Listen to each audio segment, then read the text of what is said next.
दोस्तों कहते हैं चाहे भूखे मर जाना लेकिन इन 5 लोगों से कभी भी मदद मत मांगना। चलिए आज की कहानी के माध्यम से जानेंगे वो कौन से लोग हैं जिनसे मदद नहीं मांगनी चाहिए। एक समय की बात है कि किसी जंगल में एक बार भयानक सूखा पड़ गया।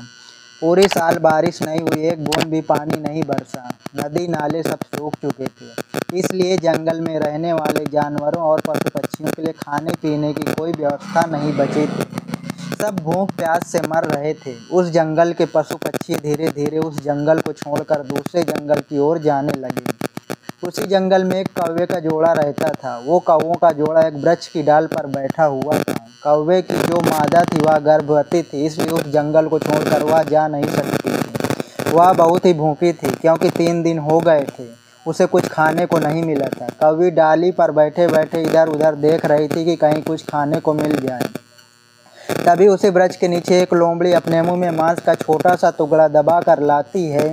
कौवे ने लोमड़ी के मांस का टुकड़ा देखा तो उसके मुंह में पानी आ गया और कौवी लोमड़ी से कहने लगी कि लोमड़ी बहन, मैं 3 दिन से भूखी हूँ, कुछ भी खाने को नहीं मिला।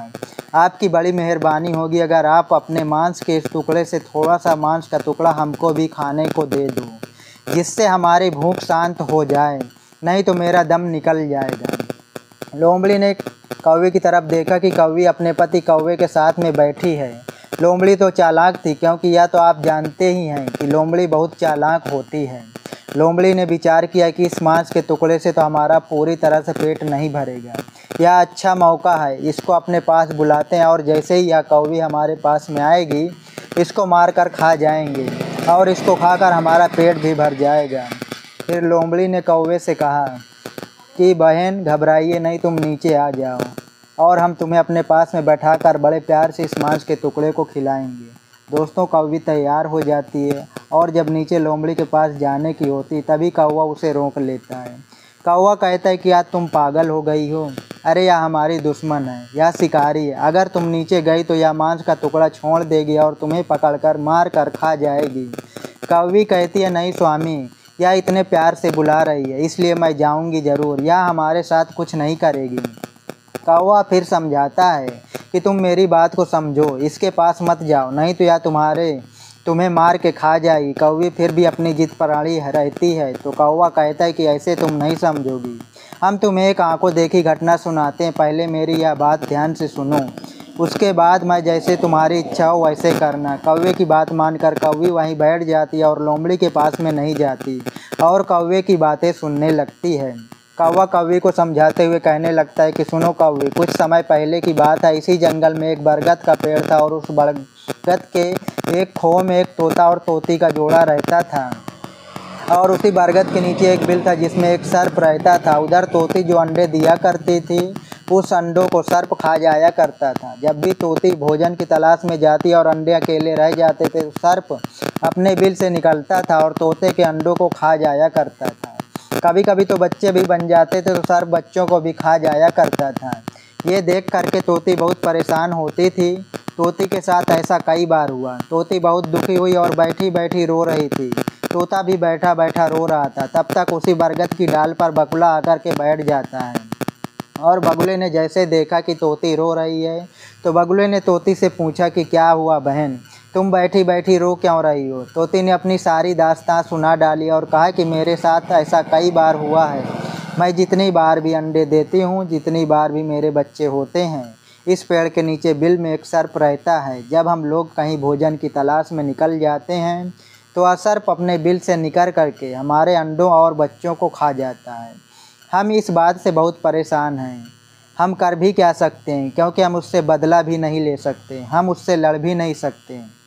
वो बहुत खतरनाक और दुष्ट है।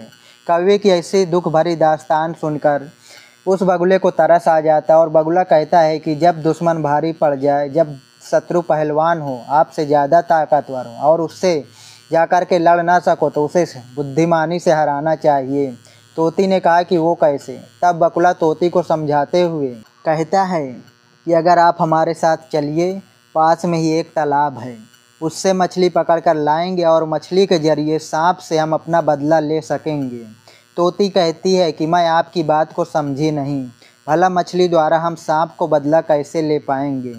तब बकुला तोती को समझाते हुए कहता है कि यहाँ से थोड़ी दूरी पर एक नेवले का बिल है, हम लोग पास वाले तालाब से मछलियाँ पकड़ कर लाएंगे और नेवले के बिल के दरवाजे से लेकर सर्प के बिल के बाहर तक थोड़ी थोड़ी दूर पर मछलियाँ डाल देंगे और नेवला जैसे ही निकलेगा मछलियों को खाते हुए वह सर्प के बिल तक पहुँच जाएगा।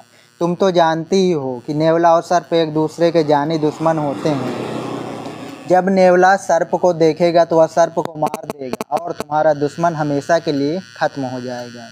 तोती ने जब बकुले की ऐसी बात सुनी तो उसे उस पर पूरा भरोसा हो गया।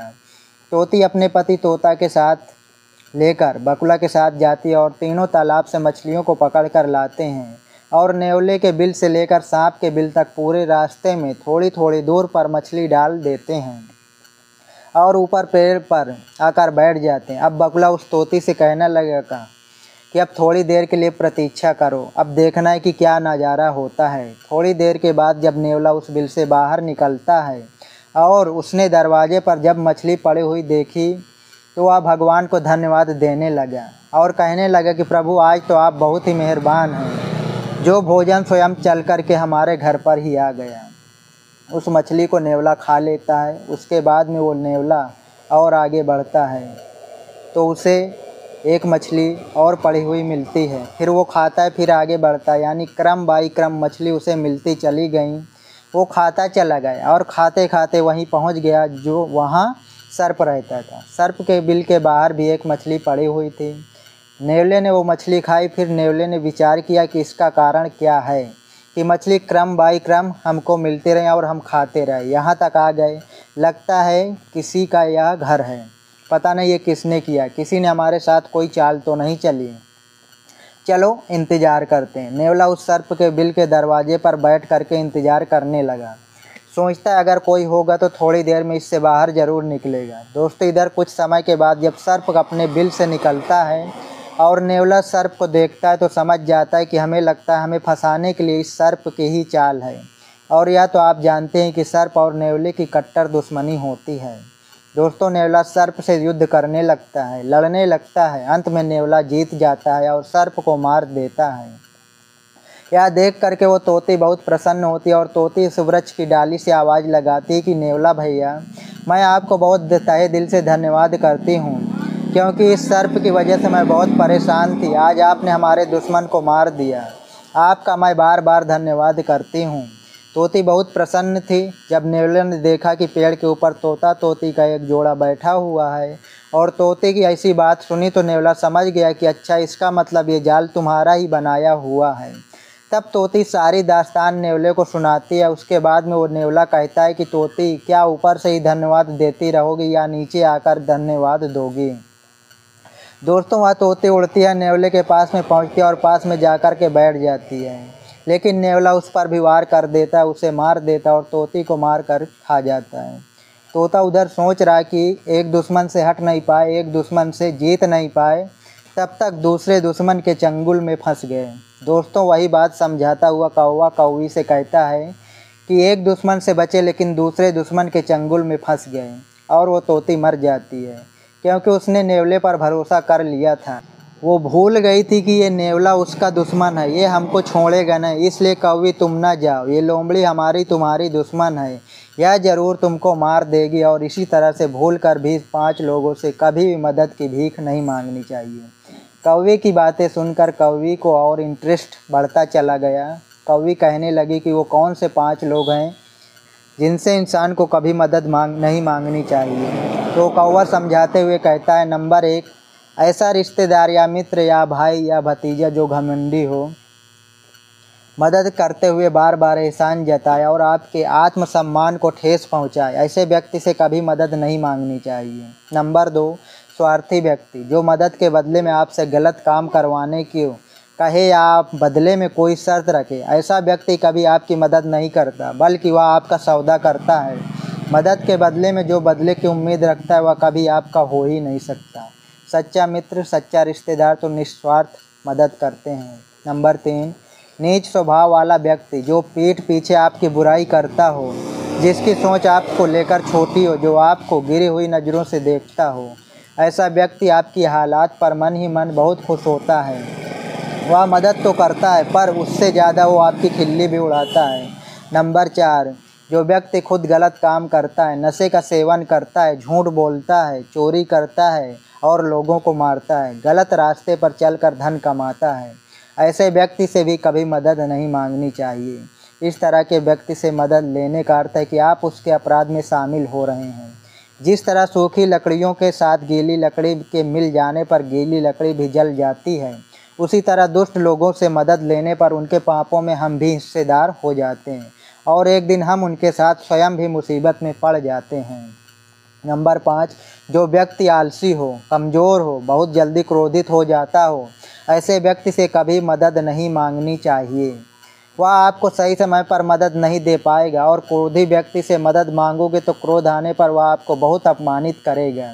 इसलिए भूखे रह लेना, पर इन लोगों से कभी मदद मत मांगना। इनसे मदद मांगने पर आपको तात्कालिक लाभ तो हो सकता है, लेकिन दीर्घकालिक रूप से मानसिक और सामाजिक क्षति अवश्य होगी। दोस्तों, ये वीडियो और ये कहानी आपको कैसी लगी कमेंट सेक्शन में ज़रूर बताना। मिलते हैं अगली नेक्स्ट वीडियो में, तब तक के लिए नमस्कार, जय हिंद।